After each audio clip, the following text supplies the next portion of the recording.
En þú nefndir orðið sanngjarnt, eitt sem ættu kannski aðeins að ræða. Innherji Vísis var með frétt laun Árna Sigurðssonar, forstjóra Marels. JBT Marels. Já, maður verður ekki búin að átta okkur á því að ræða þetta svoleiðis. Og það voru háartölur, það var svona bara eins og bara ágættur knattspyrnumaður væri þar á ferðinni.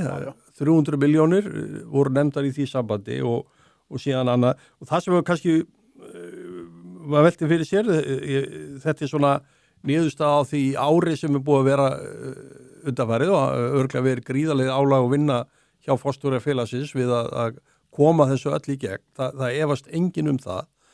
Nú var umræða að einstaka stjórnmálamenn hefðu fengið útborga hátt í 5 milljónir síðustu mánaðamót af því að þeir voru svo vildi til að þeir voru að fá fyrirfram og tvöföld laun. Hvað hefur að horfa til, Jón? Þetta ekki verður ekki bara að segja að þetta ekki íslensk laun, hann orðin hluti af bandarísku fyrirtæki? Jú, það náttúrulega alveg klárst mál að JBT Marel bandarískt fyrirtæki sem tvískráð í New York og á Íslandi, í Kauphöllinu á Íslandi. Eigend bandarískir hluthafar, þeir hugsa öðruvísi kannski heldur en, ég veit að sjálfsagt hugsa nú ekki öðruvísi en bandarískir. Þeir vilja fá peningin sinn tilbaka og verð það. Það það sem allir hluthafar hugsa fyrst og fremst og eigendur í fyrirtækjum, að þeir vilja náttúrulega fá... Það verða þá að vinna fyrir þessu. Þeir verða að vinna fyrir þessu. En bandaríkjamenn eru miklu meira í þessu hvatakerfi að segja sem svo, ef ég með forstjóra sem að eigur hlut minn svo mikið, þá ég alveg til í að borga honum svo mikið og þá bara segja þeir það. Mér alveg saman þó að forstjórinn minn sé á ofurlaunum ef hann býr til mikil verðmæti fyrir mig. Þetta kaupaukakerfi og bónuskerfi byrjaði hér 1998 á Íslandi og það svona því lauk getum við sagt í hruninu.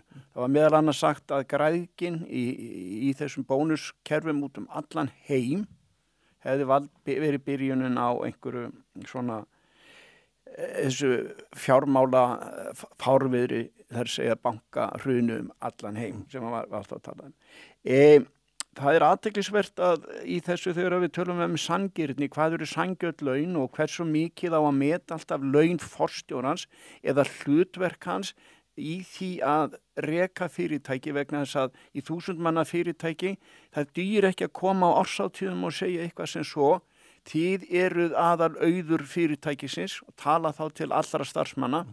Þess vegna hlýtur alltaf spurningin að vera svo hversu mikið á forstjórun að fá umfram aðra starfsmenn.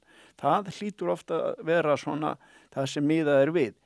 En JBT Marel núna Þetta náttúrulega uppgjör á miklu átaka ári ef við orðum... Jú, en ég að ræða það að í farvatnum og pípunum eru miklir bónusar til hans. Það ekki bara það, gefum okkur það, jú, að hann sé að fá árangur erfiðis síns á síðast ári. Það að segja að það skipti miklu máli að fá 90% hluthafa í Marel sem þurfti til að samþykja yfirtöku tilboð eða tilboð JBT. Það tókst allhressilega. Gefum okkur það að Árni Sigurðsson, forstjóri Marels, hafi átt drjúgan og hluti í því. Og nú þá verið að verðlauna væntanlega fyrir það að það hefði tekist að sameina og honum hefði tekist að fá þessa 90% hluthafa til þess að samþykja. Nú aðra bónusgreiðslur og fleira.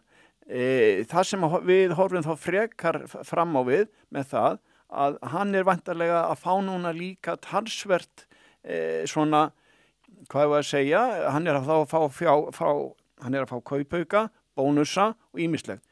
Bara út af því sem við erum að tala núna, þá birtist mjög athyglisvert viðtal við Árna Guðmundsson, fyrrverandi forstjóra Gildis lífeyrissjóðs, birtist viðtal við hann í tímariti sem Samtök sparifjáreiganda gaf út núna fyrir jólin.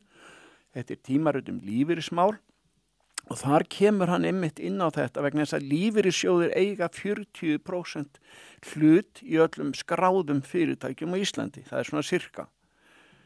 Og eru uppspretta fjármagns og eru leikendur líka.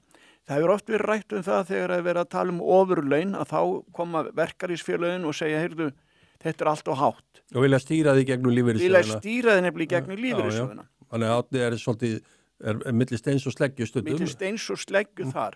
Og hann segir í þessu viðtali að ef það verið að borga okkur forstjóra 10 milljónir í laun á mánuði, jafnvel bara 5 milljónir, en hann segir 10 milljónir, þá eigi hann ekkert að vera að fá neina auka sporslur, kaupauka bónusa eða hvað á að nefna það sem þetta er að tengja, segir Árni, tengja fyrst og fremst við grunnlaunans og ef þú borgar forstjóra mjög há grunnlaun, þá eigi það að duga. Við höfum oft, ég veit ekki hvernig, en þetta er svona stefna gildis lífeyrissjóðs. En þá komum við aftur að þessu að þegar að þetta er eins og í Grindavíkudæminu, þegar að þá var gerð mikil krafa til lífeyrissjóða á Íslandi að þeir afskrifuðu ákveði fé í Grindavík til eiganda húsnæðis þar og þeirra sem voru með lífeyrislán. Þá sögðu lífeyrissjóðarnir, heyrðu, afsakið, við getum farið að gefa, bara gefa ykkur hér ykkur pening vegna þess að það eru sjóðfélagarnir sem eru lífeyrissjóðarnir. Það eru sjóðfélagarnir sem eru lífeyrissjóðarnir og við getum sem stjórnendur þessar lífeyrissjóða ekki gefið peninga annara.